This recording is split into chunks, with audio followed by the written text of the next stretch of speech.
ನಮಸ್ಕಾರ ಎಲ್ರಿಗೂ. ಎಲ್ಲರೂ ಹೇಗಿದ್ದೀರಾ? ನಾನು ಅನ್ಕೊಂಡಿದ್ದೀನಿ ನೀವೆಲ್ಲರೂ ಚೆನ್ನಾಗಿದ್ದೀರಾ ಅಂತ. ತುಂಬ ಜನ ಕೇಳಿದ್ರು ನನಗೆ, ಅಕ್ಕ ಯಾಕೆ ಇತ್ತೀಚಿಗೆ ವಿಡಿಯೋ ಮಾಡ್ತಿಲ್ಲ ನೀವು, ಏನಾಯಿತು ಅಂತ. ವಿಡಿಯೋ ಏನೋ ತುಂಬಾ ಇದ್ವು, ವಿಡಿಯೋ ಮಾಡಬೇಕು ಅಂತಲೇ ಅಂದ್ಕೊಂಡು ಮಾಡ್ತಾನೇ ಇದ್ದೆ. ಆದರೆ ಸಡನ್ನಾಗಿ ಒಂದು ಒಂದು ಅರ್ಧ ತಿಂಗಳಲ್ಲಿ ನೋಡಿದ್ದೀವಿ ನಾವು ನೀವೆಲ್ಲ ಸೋಷಿಯಲ್ ಮೀಡಿಯಾದಲ್ಲಿ ಯಾವ ಥರ ಜನ ಅಂದರೆ ಸೌಜನ್ಯ ಬಗ್ಗೆ ವಿಡಿಯೋಸ್ನ ಅಪ್ಲೋಡ್ ಮಾಡ್ತಾ ಇದ್ರು ಅಂತ. ಅಲ್ಲಿ ಸೌಜನ್ಯ ಬಗ್ಗೆ ಕೇಳಿನೇ ಮನಸ್ಸೇನೋ ಒಂಥರ ಚಂಚಲ ಆಗೋಗ್ಬಿಟ್ಟಿತ್ತು. ನನಗೆ ಮಾಡಬೇಕೋ ಬೇಡವೋ ಕಷ್ಟ ಆಗೋಗ್ಬಿಟ್ಟಿತ್ತು. ಎಲ್ಲೋ ಒಂದು ಕಡೆ ಒಂದು ಹೆಣ್ಣು ಅನ್ಯಾಯವಾಗಿ ಎಲ್ಲೋ ಒಂದು ಕಡೆ ಹೆಣ್ಣಾಗಿದ್ದಾಗ, ಈ ಕಡೆ ಒಂದು ಕುಟುಂಬ, ಒಂದೆರಡು ಕುಟುಂಬ ಚಿತ್ರಹಿಂಸೆನ ಅನುಭವಿಸ್ತಾ ಇರಬೇಕಾದ್ರೆ ನಾವುಗಳು ಇಷ್ಟು ಚೆನ್ನಾಗಿದ್ದೀವಲ್ವಾ, ಯಾಕೆ ಅವ್ರಿಗೋಸ್ಕರ ಏನು ಮಾಡೋಕ್ಕಾಗಲ್ವಾ ಅನ್ನೋ ಒಂದು ಎಲ್ಲೋ ಒಂದು ಕಡೆ ರಕ್ತ ಕುದೀತಾ ಇತ್ತು, ಅಥವಾ ಎಲ್ಲೋ ಒಂದು ಕಡೆ ರೋಷ ಉಕ್ಕಿ ಬರ್ತಾ ಇತ್ತು. ಏನು ಮಾಡೋಣ, ಈ ಸಮಾಜದಲ್ಲಿ ನಾವು ಹೆಣ್ಮಕ್ಳು ಬದುಕಿದ್ದೇ ತಪ್ಪ ಅನ್ನೋ ಒಂದು ಯೋಚನೆಗಳು ಬಂದು ಏನೋ ಸ್ವಲ್ಪ ಮನಸ್ಸು ಅಲ್ಲೋಲ ಕಲ್ಲೋಲ ಅಂತಲೇ ಹೇಳ್ಬೋದು. ಸೊ ಹಾಗಾಗಿ ಒಂದು ವಿಡಿಯೋ ಕೂಡ ಮಾಡಿದ್ದೆ ನಾನು ಇದ್ರ ಬಗ್ಗೆ, ಗೊತ್ತಿಲ್ಲ ಅಪ್ಲೋಡ್ ಮಾಡಬೇಕೋ ಬೇಡೋ ಅಂತ. ನೋಡಿ ಒಂದು ಕ್ಲಿಪ್ಸ್ನ ಹಾಕಿದ್ದೀನಿ ಜೊತೆಗೆ. ದಯವಿಟ್ಟು ಹೆಚ್ಚು ಶೇರ್ ಮಾಡಿ, ಯಾಕಂದರೆ ಆ ಒಂದು ಮೆಸೇಜ್ನ ಜನರಿಗೆ ತಲುಪೋಕ್ಕೋಸ್ಕರ. Thank you. ಎಲ್ರಿಗೂ ನಮಸ್ಕಾರ.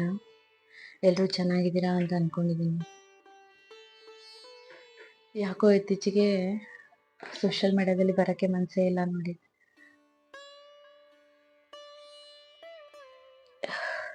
ಏನಂತ ಮಾತಾಡೋದು, ಏನು ಮಾತಾಡಬೇಕು ಅಂತಲೇ ನನಗೆ ಅನಿಸಿಲ್ಲ. ಮಾತೇ ಬರ್ತಿಲ್ಲ ನನಗೆ. ನಾನು ಒಂಥರ ಮೌನಿ ಆಗಿಬಿಟ್ಟಿದ್ದೀನಿ ಅಂತ ಅನಿಸುತ್ತೆ.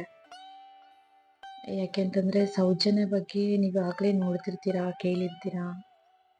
ಯಾರಿಗೇನು ಅನಿಸುತ್ತೋ ಅದು ಬಿಡುತ್ತೋ ನನಗೆ ಗೊತ್ತಿಲ್ಲ. ಆದರೆ ನನಗನ್ಸಿರೋದು ಒಂದು, ನಾವು ಹೆಣ್ಮಕ್ಳಿಗೆ ಸಂಸ್ಕಾರ ಕೊಡಬೇಕು, ಒಂದು ಭದ್ರತೆ ಕೊಡಬೇಕು ಅನ್ನೋ ನಿಟ್ಟಿನಲ್ಲಿ ಅವರನ್ನ ಒತ್ತಡ ಹಿಡ್ಕೊಂಡು ಬಿಗಿಯಾಗಿ ಇಟ್ಕೊಂಡಿರ್ತೀವಲ್ವಾ. ಆದರೆ ಈ ವಿಷಯದಲ್ಲಿ ನನಗೇನು ಅನ್ಸೋದು ಅಂತಂದರೆ, ಹೆಣ್ಮಕ್ಳ ಮೇಲೆ ನಾವೆಷ್ಟು ಸಂಸ್ಕಾರ, ಸಂಸ್ಕೃತಿ ಅನ್ನೋ ಒತ್ತಡನ ಹೇರ್ತೀವೋ ಅಷ್ಟೇ ಒತ್ತಡ ಗಂಡ್ಮಕ್ಳ ಮೇಲೂ ಹೇರಬೇಕು. ಯಾಕೆ ಅಂತಂದರೆ, ನಮ್ಮನೆ ಹೆಣ್ಮಕ್ಳಲ್ಲದೆ ಪಕ್ಕದ ಮನೆ ಹೆಣ್ಮಕ್ಳು, ಅಕ್ಕಪಕ್ಕದಲ್ಲಿ ಬೇರೆ ಊರಿನ ಹೆಣ್ಮಕ್ಳು ಯಾರೇ ಇರ್ಬೋದು, ಅವ್ರ ಜೊತೆಲ್ಲ ಹೇಗಿರಬೇಕು, ಹೇಗೆ ಮಾತಾಡಬೇಕು, ಹೇಗೆ ವರ್ತಿಸ್ಬೇಕು ಅನ್ನೋದನ್ನು ಮೊದಲು ನಮ್ಗಳ ಮನೇಲೆ ನಾವು ಕೊಡಬೇಕಾಗಿರೋ ಶಿಕ್ಷಣ.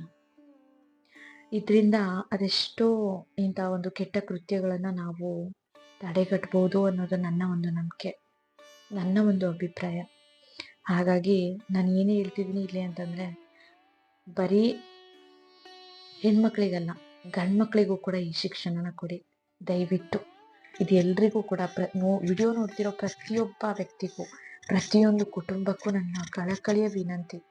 ಇಲ್ಲಿ ಹೆಣ್ಮಕ್ಳಿಗೆ ಎಷ್ಟು ಸಂಸ್ಕೃತಿ ಸಂಸ್ಕಾರನ ಕಲಿಸ್ತಿರೋ ಅಷ್ಟೇ ಸಂಸ್ಕಾರ ಗಂಡು ಮಕ್ಕಳಿಗೂ ಅಗತ್ಯ ಇದೆ. ದಯವಿಟ್ಟು ಅದನ್ನ ಕಲಿಸ್ಕೊಡಿ. ಯಾಕೆಂದರೆ ಬೇರೆಯವ್ರ ಮನೆ ಕುಟುಂಬಕ್ಕೆ ಅನ್ಯಾಯ ಆಗೋದನ್ನು, ಬೇರೆಯವ್ರ ಮನೆ ಹೆಣ್ಮಕ್ಳು ನಾಶ ಆಗೋಗೋದನ್ನು ಅಟ್ಲೀಸ್ಟ್ ನಾವು ಸ್ವಲ್ಪ ಮಟ್ಟಿಗಾದರೂ ತಡಿಬೋದು.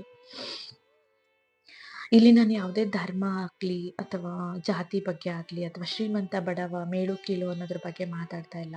ತಪ್ಪು ಯಾರು ಮಾಡಿದ್ರು ತಪ್ಪೇ, ಅದೆಲ್ರಿಗೂ ಗೊತ್ತಿದೆ. ಆದರೆ ತಪ್ಪಿತಸ್ಥರು ಯಾರಿದ್ದಾರೆ ಅವ್ರಿಗೆ ಶಿಕ್ಷೆ ಆಗಲೇಬೇಕು. ಇಲ್ಲಿ ಸೌಜನ್ಯ ಅಂತ ಅಲ್ಲ, ಸೌಜನ್ಯ ಹಾಗೆ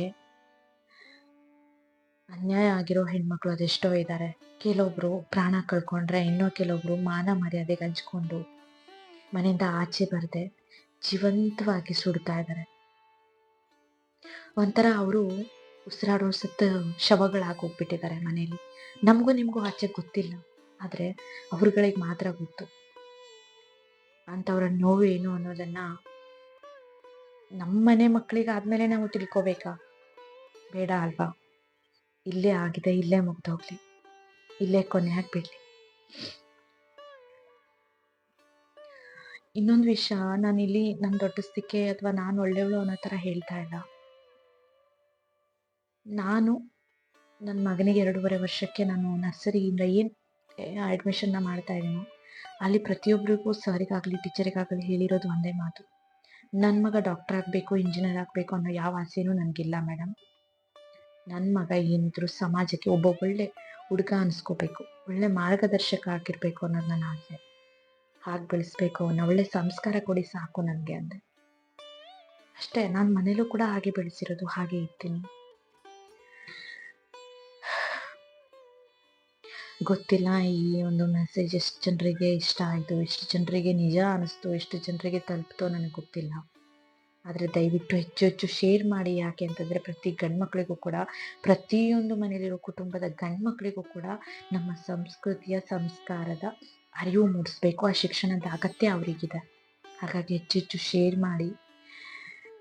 ಕೆಲವೊಬ್ರು ಕೇಳ್ಬೋದು, ಇವಳೇನ್ ಮಹಾ ಬಂದು ಮಾತಾಡ್ತಿದ್ದಾಳೆ ಇಲ್ಲಿ ಅಂತ.